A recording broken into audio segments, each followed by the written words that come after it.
Hello students, I am again back with part 2 of chapter number 4, Disasters and their Management. Students, I hope you all have seen part 1 of this chapter. If not, do watch it. Why it is necessary to watch part 1? Because in that part I have completed all the natural disasters.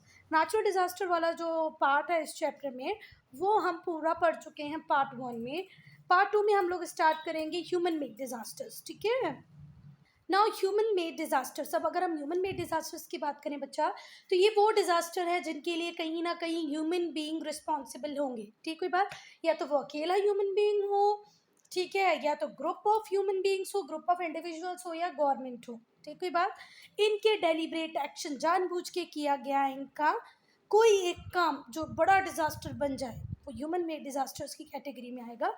वो disasters जो cause हों because of और due to the deliberate actions of individuals, groups और government, इन्हें क्या कहेंगे? Human made disaster. जैसे road है, रेल है, या एयर एक्सीडेंट है. Road, rail, air accident. अब जैसे रोड पे एक कार जा रही है, एक बाइक जा रही है. कार वाला अगर बाइक वाले को टक्कर मार देता है तो ये कार वाले की गलती है, जिसके कारण उसको सफ़र करना पड़ रहा है, जो बेचारा बाइक पे जा रहा था. कई बार ड्राइवर्स वगैरह प्रॉपर नहीं रेल चला पाते, तो रेल रीरेल हो जाती है, ट्रेन डीरेल हो जाती है. तो वो किसकी वजह से हुआ है? कि एक ड्राइवर जो ह्यूमन है उसकी वजह से हुआ ना. फिर एयर एक्सीडेंट भी हो जाते हैं. कई बार हम वेपन का यूज़ कर लेते हैं फॉर मास डिस्ट्रक्शन, जैसे कि नागासाकी और हिरोशिमा के ऊपर किया था किसने? यूनाइटेड स्टेट्स ऑफ अमेरिका में एटम बॉम्ब, है ना.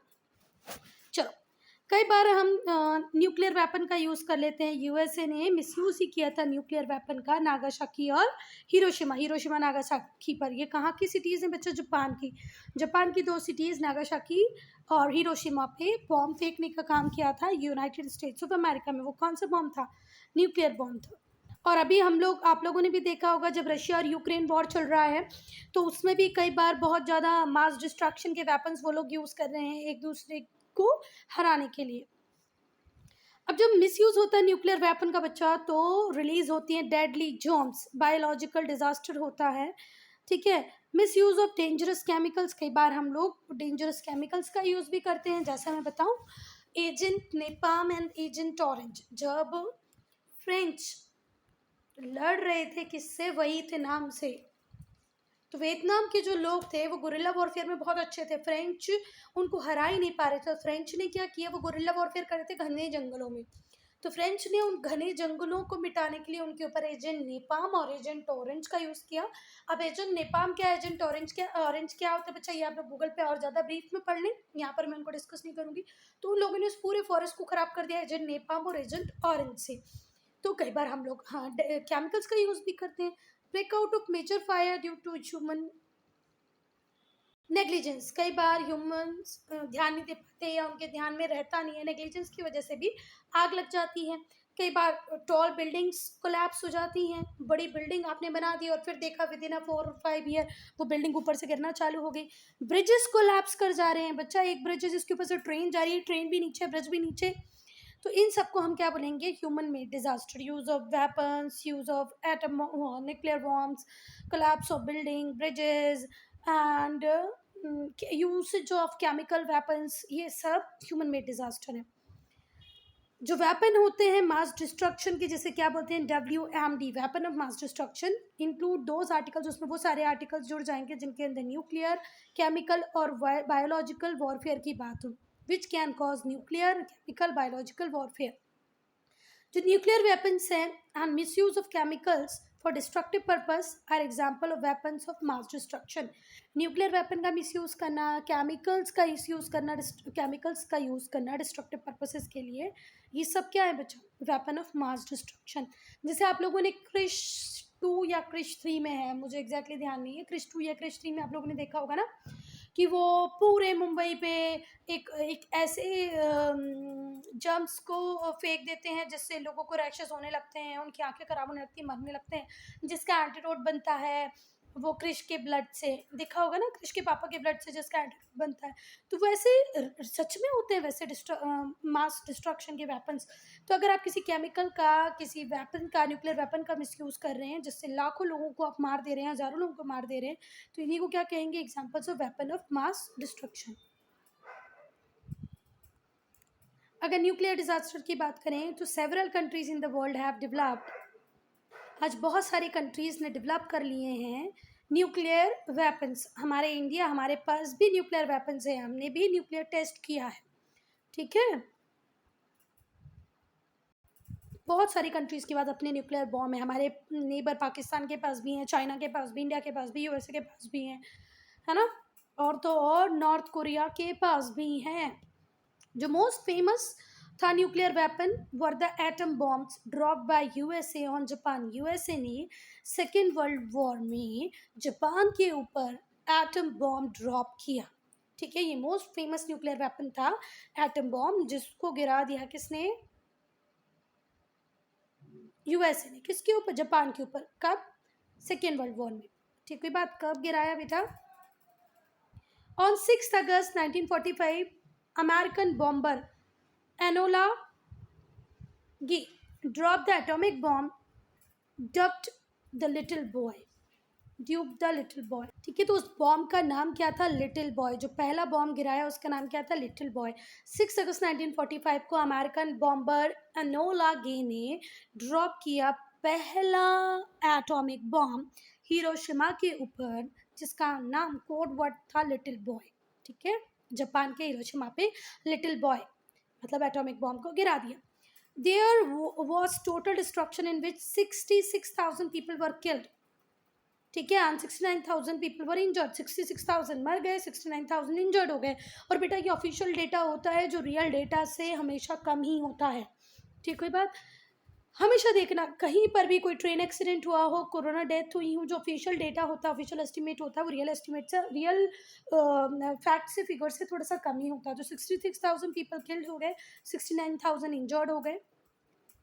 3 days लेटर, 3 दिन बाद ही इन लोगों ने 9 अगस्त को, पहला 6 अगस्त को फेंका हिरोशिमा पे, जिसका नाम था लिटिल बॉय। 9 अगस्त को एक और बम, 9 अगस्त 1945, इसी ईयर में 9 अगस्त को एक दूसरा बॉम्ब इन्होंने नागासाकी के ऊपर फेंका, जो भी जापान की ही सिटी थी, जिसका कोड नेम था फैटमैन।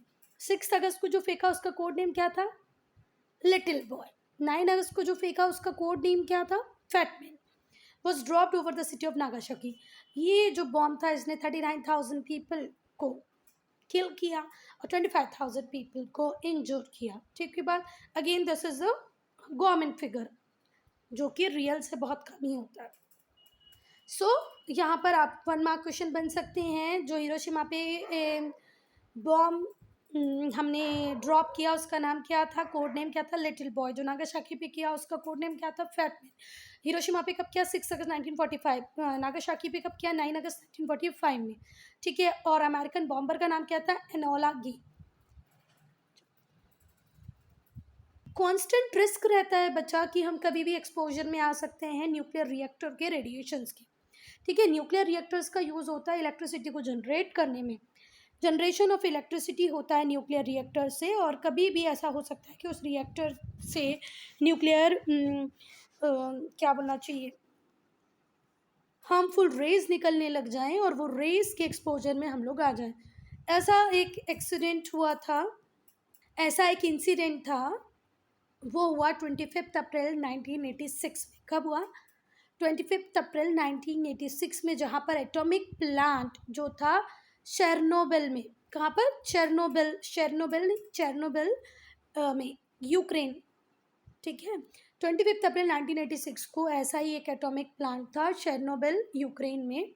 वो ब्लू अप हो गया, जिससे 32 पीपल तो इंस्टेंटली किल कर गए और काउंटलेस पीपल बिकेम सिक और died after exposure of radio active dust. में यहाँ पर ये रेडियो एक्टिव ही बोलना चाह रही थी, मुझे याद ही नहीं आया। जो न्यूक्लियर रिएक्टर से जो रेडिएशंस निकलती हैं वो कौन सी होती हैं? रेडियो एक्टिव, ठीक है। तो ये डर हमेशा बना रहेगा बच्चे। देखो इंडिया में भी बहुत सारे न्यूक्लियर पावर प्लांट हैं, न्यूक्लियर रिएक्टर्स हैं, तो वो न्यूक्लियर रिएक्टर्स में अगर कोई प्रॉब्लम आ गई, बाय चांस कभी भी कोई भी प्रॉब्लम आ गई, तो हम डायरेक्ट एक्सपोजर में आ जाएंगे रेडियो एक्टिव डस्ट के, रेडियो एक्टिव रेस के, ठीक है बात, जो कि अच्छा नहीं है। तो ऐसे ही एक बड़ा इंसिडेंट हुआ था 25 अप्रैल 1986 को, कहाँ पर? चेरनोबिल, यूक्रेन में। तो क्या होता है? ये जो रेडियो एक्टिव डस्ट होती है, ये एयर को, सॉइल को, वाटर को, तीनों को ही पॉइजन, तो मतलब जहरीला बना देती है। आगे बात समझ। चेरनोबिल कहाँ पर? यूक्रेन में। कितने लोगों की डेथ हुई? 32 इंस्टेंटली किल कर गए और बाकी बहुत सारे रेडियो एक्टिव डस्ट के एक्सपोजर में आने के बाद हो गई। ठीक है, और ये किसी के ऊपर भी आ सकता है ये रिस्क, ये एक्सीडेंट का रिस्क, क्योंकि बहुत सारे nuclear reactors, nuclear power plants हर कंट्री में बने हुए हैं। तो यहाँ पर बहुत ज़्यादा प्रिकॉशन लेने की ज़रूरत है। Now precaution against nuclear weapons, it has no smell but you feel a wave of heat. Smell नहीं होगी पर आपको गर्म हवाएं लगेगी। Exposure to radiation causes dizziness, nausea, आपको ऐसा लगेगा चक्कर आ रहे हैं, आपको उल्टी आने लग जाएगी, मतलब वॉमिटिंग, आपको उल्टी आने लग जाएगी, आपको डिजीनेस लगने लग जाएगी, आपको नौसिया होने लग जाएगा। इसके इफेक्ट को मिनिमाइज या रिमूव करने के लिए आपको जल्दी से नहा लेना है। To minimize this effect remove clothes, कपड़े फटाफट से निकाल दो, जूते निकालो और जल्दी से नहा लो। तो हो सकता है आपकी डिजीनेस, आपको जो उल्टी आ रही हो वो कम हो जाए, वॉमिटिंग ना हो। Stay indoor and close the door and windows of your house, अपने घर के दरवाजे खिड़की सब लगा दो। As the radiation can not penetrate solid structure, radiation कभी भी सॉलिड स्ट्रक्चर को पेनिट्रेट नहीं कर पाती है, तो इसलिए घर के अंदर रहो। देन केमिकल डिजास्टर, ठीक है बात, तो आपको ये तो समझ में आ ही गया होगा न्यूक्लियर डिजास्टर। न्यूक्लियर डिजास्टर के बाद अब हम लोग पढ़ेंगे केमिकल डिजास्टर्स। अब बेटा ये जो केमिकल डिजास्टर्स होते हैं ये इंडस्ट्रियल एक्सीडेंट्स की वजह से होते हैं। कई बार हम इरिस्पॉन्सिबल हैंडलिंग करते हैं केमिकल्स की, और कई बार हम डेलिब्रेट मिसयूज़ करते हैं केमिकल्स का फॉर डिस्ट्रक्टिव पर्पसेस। ठीक है, केमिकल्स का मिसयूज़ करना डिस्ट्रक्टिव पर्पसेस के लिए। एक मूवी आई थी बहुत पुरानी, कयामत, जिसमें अजय देवगन था और नेहा धूपिया थी, वो लड़की बहुत याद आती है ऐसे करके सॉन्ग भी था। अच्छी मूवी थी। उस कयामत मूवी में भी दिखाया था कि कैसे केमिकल्स को वो पानी में मिला देते हैं और वो पूरा पानी जहरीला हो जाता है। जैसे क्रिश 2 या क्रिश 3 में देखा होगा ना तुमने, वैसे ही कुछ कुछ वैसे ही। ठीक है, तो आप कई बार केमिकल्स को डिस्ट्रक्टिव पर्पसेस के लिए डेलिब्रेटली यूज़ करते हो, है ना। जैसे अभी हम लोग देखते हैं एसिड अटैक हो जाना, तो एसिड भी क्या है, केमिकल है, पर वो 1-2 लोगों के ऊपर आप डाल रहे हो। ठीक है, तो उसको डिज़ास्टर नहीं कह सकते, पर वो है वही नेगेटिव यूज़। चलो, तो जो केमिकल डिज़ास्टर हैं वो होते हैं इंडस्ट्रियल एक्सीडेंट्स, और कई बार हम लोग केमिकल्स का इररिस्पॉन्सिबल हैंडलिंग कर देते हैं इस वजह से भी, और कई बार मिसयूज़ करते हैं केमिकल्स का डेलिब्रेट डिस्ट्रक्टिव पर्पसेस के लिए। The leakage of poisonous gases can cause wide spread devastation, कई बार जो पॉइजनस गैसेस हैं अगर वो रिलीज़ हो जाए तो वो वाइड स्प्रेड डिवास्टेशन कर सकती हैं, बहुत दूर तक फैलेंगी और बहुत नुकसान करेंगे, मतलब डिवास्टेट कर देंगे, चीज़ों को ख़राब करके रख देंगी। भोपाल गैस ट्रेजिडी हुई थी 3 दिसंबर 1984 को। कब हुई थी? 3 दिसंबर 1984। भोपाल गैस ट्रेजिडी ये हुई थी 1984 में। ठीक है, has no parallel in the industrial accident of the world, world में इस जैसा कोई इंडस्ट्रियल एक्सीडेंट आज तक हुआ ही नहीं है। Bhopal gas tragedy, about 40 tons of methyl isocyanide gas leaked from the union carbide. Union Carbide से, यूनियन कार्बाइड बेसिकली एक अमेरिकन कंपनी थी, यूएसए से बिलोंग करती थी यूनियन कार्बाइड। तो इस यूनियन कार्बाइड से 40 tons methyl isocyanide gas leak हुई। ठीक है, भोपाल, भोपाल कहाँ पर है बच्चा? मध्य प्रदेश, ये मेरा स्टेट है, मेरे स्टेट की कैपिटल है भोपाल, और यहाँ पर 40 टन्स मिथाइल आइसोसाइनाइड 3 दिसंबर 1984 को रिलीज हुई। पर इसके जैसा कोई दूसरा इंडस्ट्रियल डिजास्टर है ही नहीं। तुरंत ही about 3000 people died and 3 lakh people suffered from disaster effect of massive gas poisoning.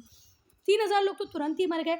Again I have to say this is the official estimate, official figure, इससे ज़्यादा कभी हो सकता है डिज़ास्टर हुआ हो। और 3 लाख जो पीपल थे वो सफ़र किए डिज़ास्ट्रस इफेक्ट, जो पॉइजनस गैस दूसरों को लगी, कुछ लोग एकदम से काले पड़ गए, मतलब ब्लैक किस्म का फेस हो गया, किसी की आई प्रॉब्लम आई, किसी को गैस्ट्रो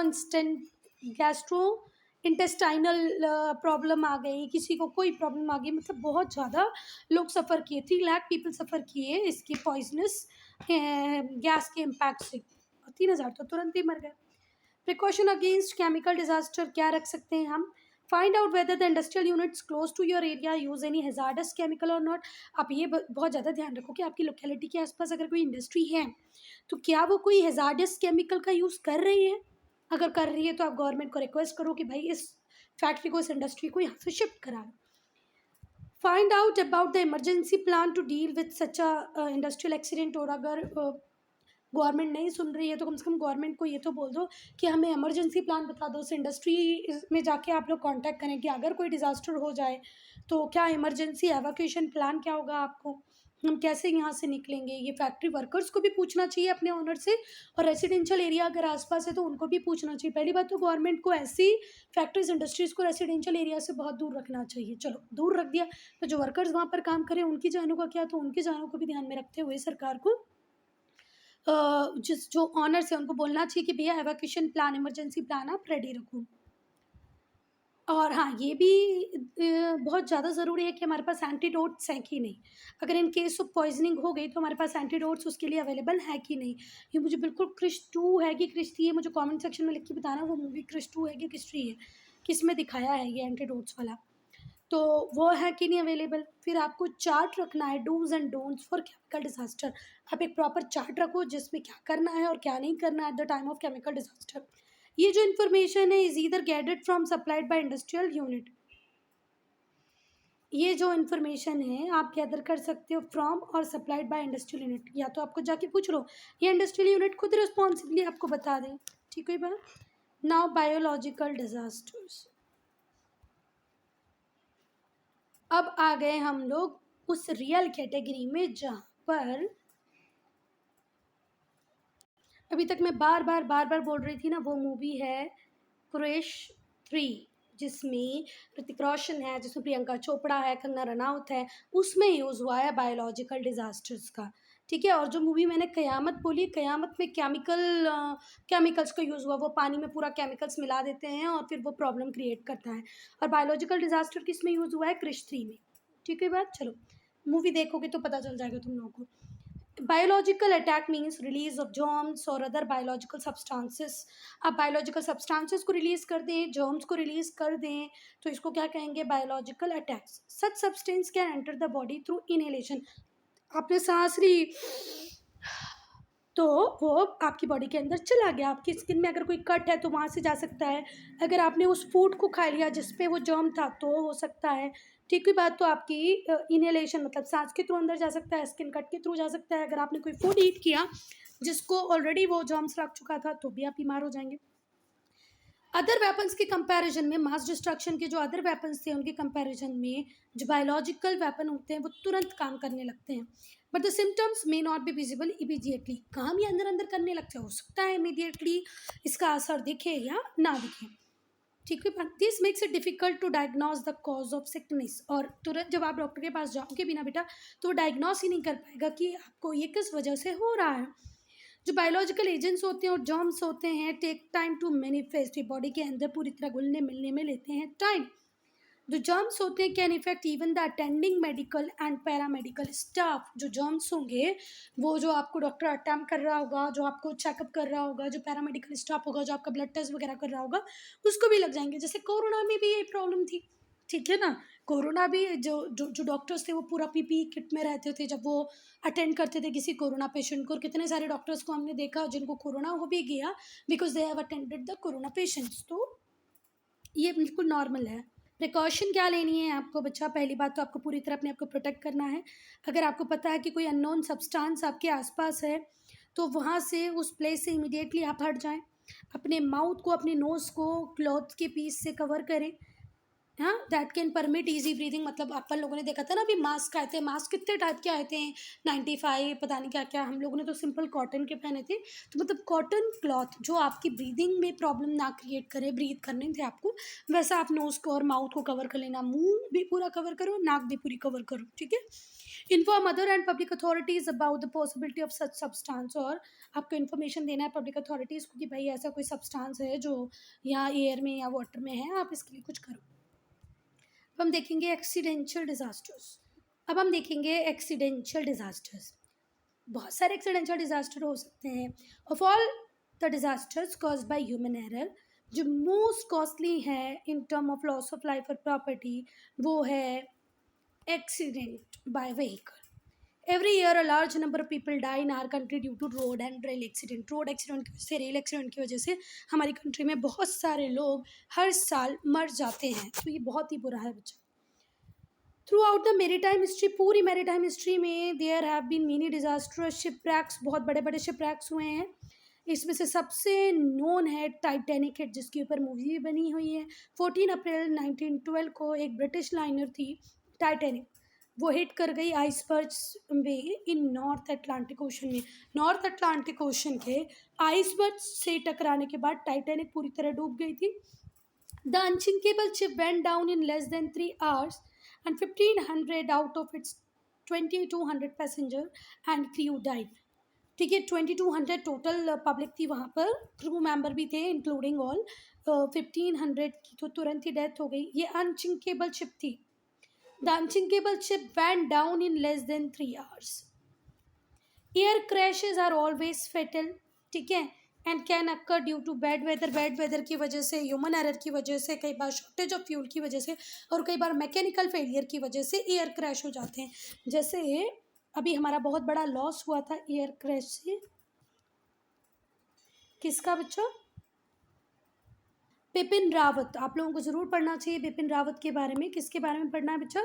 बिपिन रावत। जो बिपिन रावत थे उनकी जो डेथ थी, बिपिन रावत की जो डेथ थी वो किसकी वजह से? उनके हेलीकॉप्टर में कुछ मैकेनिकल फेलियर आ गई थी जिससे उनकी डेथ हो जाती है। उनके साथ 13 और भी मेंबर होते हैं जिनकी भी डेथ हो जाती है उस एयर क्रैश में। हेलीकॉप्टर क्रैश कर जाता है उनका। ये बच्चा पिक्चर है किसका? यूनियन कार्बाइड प्लांट का, जो कि भोपाल में था। यूनियन कार्बाइड कहाँ की company? United states of America की। ये वर्स्ट केमिकल डिजास्टर था पूरे वर्ल्ड का, आज तक का सबसे वर्स्ट। कौन सी गैस रिलीज हुई थी वहाँ पर? वहाँ पर गैस हुई थी रिलीज मिथाइल आइसोसाइनेट। चलो तो हम लोग कहाँ पर थे? मैंने पेज आगे किया, sorry. Mechanical failure, the breakup of small piece of foam insulation during the launch of space shuttle. Columbia caused its explosion when it was about to re-enter the Earth atmosphere. Columbia जब अर्थ के atmosphere में री-एंटर करना चाह रही थी तभी वो space shuttle है ना टूट गई। कब हुआ बच्चा? ये 1 फरवरी 2003 में। The breakup of small piece of foam insulation during the launch of space shuttle Columbia caused it explosion. तभी वो फूट गई पूरी तरह, उसमें एक्सप्लोजन हो गया। When it was about to re-enter, जब वो अर्थ में वापस आना चाह रही थी, अर्थ के एटमॉस्फेयर में वापस आना चाह रही थी, तभी उसमें एक्सप्लोजन हो गया।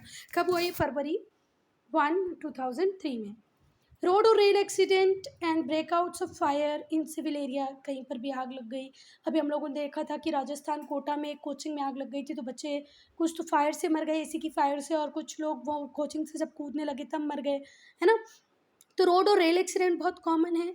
फायर सिविल एरियाज़ में ब्रेकआउट हो जाती है ह्यूमन एरर की वजह से, और human negligence also cause loss of life and property.